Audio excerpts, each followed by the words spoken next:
আসসালামু আলাইকুম এভরিওয়ান, আমি সাইদ ফারহান। সবাই কেমন আছেন? আশা করি সকলেই ভালো আছেন। তো দেখতে দেখতে চলে আসলো আমার নতুন আরও একটি ব্লগ নাম্বার 6। তো আমি গত 2-3 দিন যাবৎ ঢাকাতে আছি। তো আসার পর বেশিরভাগ সময় বাসাতেই থাকা হয়, তেমন একটা বাইরে যাওয়া হয় না। তো আজকে আমি আর আমার ফুফাতো ভাই হাসানুর বান্না দুজনে প্ল্যান করলাম যে একটু বাইরে ঘুরতে যাওয়া যাক। তো আমরা আছি হচ্ছে পুরান ঢাকার সদরঘাট এলাকায়। তো এখানে পুরান ঢাকা অনেক বেশি ক্রাউডলি একটা এলাকা এবং মানুষজন অনেক বেশি এখানে। তো আমরা বাসা থেকে বেরিয়ে তাঁতীবাজার স্বর্ণকার গলির মধ্যে দিয়ে হাঁটতে যাইতেছিলাম। তো আমরা হেঁটে যাওয়ার সময় চারদিকে লক্ষ্য করতেছিলাম যে অনেক বেশি মানুষজন, তারপরে যে রাস্তাঘাটগুলো আছে এতে অনেক তার এলোমেলোভাবে ছড়িয়ে ছিটিয়ে আছে। তো আমরা হাঁটতে হাঁটতে চলে আসলাম হচ্ছে তাঁতীবাজার মোড়। তো এখানে আমরা প্ল্যান করলাম যে এখান থেকে বাসে গুলিস্তান যাওয়া যাক। ওইখানে গিয়ে বাইতুল মোকাররমে আসরের নামাজটা পড়া যাবে, যেহেতু প্রায় আসরের নামাজের টাইম হয়ে আসছে। তো প্রচুর জ্যাম ছিল, যার কারণে আমরা আমাদের প্ল্যানটা চেঞ্জ করলাম যে বাসের পরিবর্তে হেঁটে হেঁটেই বাইতুল মোকাররম যাওয়া যাক। কারণ বাসে যাইতে আমাদের সময়টা অনেক বেশি লাগবে, আর তাতে আমরা ওইখানে গিয়ে আসর নামাজটা পড়তে পারবো না। তো এই কারণে আমরা বাস না নিয়ে হাইটে হাইটে চলে গেলাম, অন্য কোনো গাড়িতে উঠলাম না। তো যখন পার দিয়ে হাইটে হাইটে যাইতেছিলাম তো দেখতে পাইলাম অনেক জ্যাম, প্রায় অনেকক্ষণ লাগবে এই জ্যাম ছুটতে। তো আমাদের হাইটা যাওয়াটাই বেটার ছিল। তো আমরা রাস্তার পাশ দিয়ে আস্তে আস্তে হাইটা যাইতেছিলাম। হাইটা যাওয়ার সময় দুজনে গল্প করতেছিলাম, জ্যাম দেখতেছিলাম, পাশে যে দোকানগুলো ছিল ওগুলো দেখতেছিলাম। তো ভালোই ছিল আমাদের। গাড়ির থেকে আমরা হাইটা যাওয়াটা আরও বেশি উপভোগ করছি। তো আজকে রোদটা অনেক বেশি ছিল, গরমটা অনেক বেশি পড়ছে, যার কারণে আমরা হাঁটতে হাঁটতে একটু ক্লান্ত হয়ে গেছিলাম। যার কারণে আমরা গুলিস্তানের পাতাল মার্কেটের ভিতর দিয়ে হাঁটা শুরু করলাম। তো এখানে অনেক মোবাইলের পার্টস এবং সরঞ্জামের দোকান ছিল। তো আমরা ওইখান দিকে হাঁটতেছিলাম।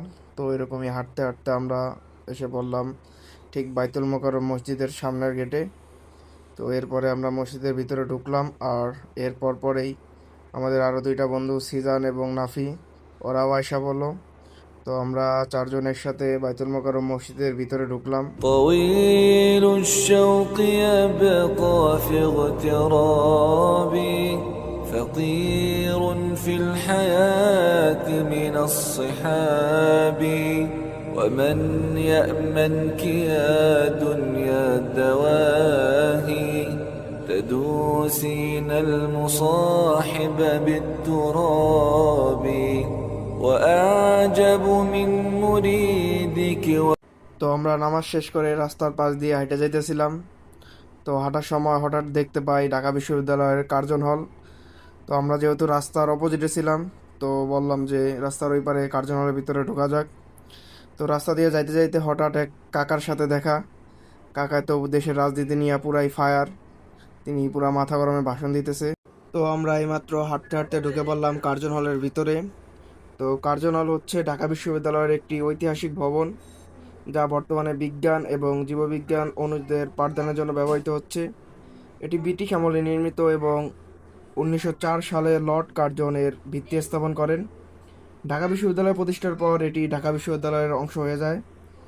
কার্জন হল মূলত ঢাকা কলেজের ব্যবহারের জন্য নির্মিত হয়েছিল, কিন্তু 1921 সালে যখন ঢাকা বিশ্ববিদ্যালয় প্রতিষ্ঠা হয় তারপরে এটি বিশ্ববিদ্যালয়ের অংশ হয়ে যায়। বর্তমানে কার্জন হল ঢাকা বিশ্ববিদ্যালয়ের বিজ্ঞান ও জীববিজ্ঞান অনুষদের বিভিন্ন বিভাগ ও ক্লাসরুমের জন্য ব্যবহৃত হচ্ছে। কার্জন হল ঢাকা বিশ্ববিদ্যালয়ের একটি গুরুত্বপূর্ণ এবং ঐতিহাসিক স্থান, যা শুধু শিক্ষা প্রতিষ্ঠান হিসাবে নয়, ঐতিহাসিকভাবেও এর গুরুত্ব ব্যাপক। তো অনেকক্ষণ আমরা কার্জন হলের ভিতরে থাকার পর এখন আমরা কার্জন হল থেকে বেরিয়ে যাচ্ছি। তো মূলত কার্জন হল হচ্ছে অনেক বড়, আমাদের পুরোটা ঘুরে দেখা হয় নাই। তো যতক্ষণ এখানে ছিলাম ভালোই লাগলো। তো এখন আমরা কার্জন হল থেকে বেরিয়ে যাচ্ছি। তো কার্জন হল থেকে বেরিয়ে গেলেও ঢাকা বিশ্ববিদ্যালয়ের যে অন্য অন্য ভবনগুলো আছে এগুলো আরও অনেক বড় বড়। তো আমরা এখন দেখতে পাই যে ঢাকা বিশ্ববিদ্যালয়ের পদার্থবিজ্ঞান ভবন, এরপর পরেই আসে ঢাকা বিশ্ববিদ্যালয়ের গণিত ভবন, তো আমরা রাস্তার পাশ দিয়ে এগুলো সব দেখতে দেখতে যাইতেছিলাম। তো ভালোই লাগলো আজকে আমাদের বিকালের এই ঘোরাটা, ঢাকা বিশ্ববিদ্যালয়ের এই ঘোরাটা ভালোই ছিল। তো এরকম, তো এরপর আমরা হাঁটতে হাঁটতে চলে আসলাম ঢাকা নার্সিং কলেজের সামনে। তো এখানে আসার পর আমরা দেখি যে এক মামা কাবাব রোল বিক্রি করতেছে। তো ওইখান থেকে আমরা চারজন 4টা কাবাব রোল কিনলাম। তো অনেক সুন্দর করে মামা এই কাবাবগুলো বানিয়ে দিতেছিল। তো দেন আমরা এই কাবাবগুলো চারজনে খাইলাম এবং খাওয়ার পরে আমরা আবার হাঁটা শুরু করলাম। তো হাঁটতে হাঁটতে এখন আইসা পড়লাম হচ্ছে ঢাকা কেন্দ্রীয় শহীদ মিনারে। তো এখানে অনেক বেশি লোকজন ছিল, অনেক ক্রাউড ছিল। তো আসলাম, এখানে সবচাইতে ভালো যে জিনিসটা লাগছে সেটা হচ্ছে এখানকার বাতাস। তো এখানে বাতাস থাকার কারণে এখানে আমরা কিছুক্ষণ অপেক্ষা করলাম, নিজেদের মধ্যে কিছু গল্প করলাম। তো তারপর ভাবলাম যে এখান থেকে আর কই যাওয়া যায়। তো সিদ্ধান্ত হলো যে রমনা পার্কে যাওয়া যাক। তো সবাই মিলে একটা রিক্সা উঠে পড়লাম। তো আবারও সেই জ্যামের মধ্যে আবার কিছুক্ষণ অপেক্ষা থাকার পর রমনার উদ্দেশ্যে রিক্সা নিয়ে বের হইলাম এবং কিছুক্ষণ পরে রমনা এসে গেলাম। তো এরপর আমরা রমনা পার্কের ভিতরে ঢুকলাম। ঢোকার পর যেহেতু সন্ধ্যা হয়ে গেছিল, তো এখানে আমরা যখন ভিতরে ঢুকি তখন মানুষ বেরিয়ে যেতেছিল, আমরা ওই সন্ধ্যার সৌন্দর্য উপভোগ করলাম। দেন আমাদের সাথে সিজন ছিল, ওর বাসায় যাওয়াটা একটু জরুরি। তো তাড়াতাড়ি যাওয়ার জন্য আমরা মেট্রো রেল এখানে চলে আসলাম। দেন মেট্রো রেলের টিকিট কাটলাম এবং ট্রেনে ওঠার জন্য উপরে চলে আসলাম। দেন কিছুক্ষণ অপেক্ষা করলাম ট্রেনের জন্য। তো অল্প কিছুক্ষণ অপেক্ষা করার পরেই ট্রেন চলে আসলো এবং আমরা সাথে সাথে ট্রেনে উঠে পড়লাম। তো এই ট্রেনটির গন্তব্যস্থল ছিল হচ্ছে মতিঝিল। তো আমরা মতিঝিলের একটু আগেই সচিবালয়ের ওখানে নেমে গেলাম এবং ফ্লাইওভার থেকে নিচের ভিউটা অনেক সুন্দর লাগতেছিল। দেন আমরা সচিবালয় থেকে হাইটা আবারও সেই গুলিস্তানে চলে আসলাম। তো রাত্রের গুলিস্তানের ভিউটা আসলে অনেক সুন্দর ছিল।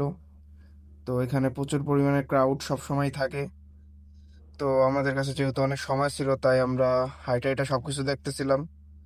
তো এখানে প্রচুর পরিমাণে জিনিসপত্র পাওয়া যায়। তো আমরা চেষ্টা করলাম যে একটু হাইটা হাইটা ঘুরে ঘুরে দেখার জন্য। কিছু জিনিসপত্র দেখলাম, দেখি কোনো কিছু পছন্দ হয় কিনা। তো এরকম কিছু পছন্দ হইতেছিল না। তারপরে আমরা আবার একটা বাস উইঠা নিজেদের বাড়ির দিকে রওনা নিলাম। তো ধন্যবাদ সবাইকে এতক্ষণ আমাদের সাথে থাকার জন্য।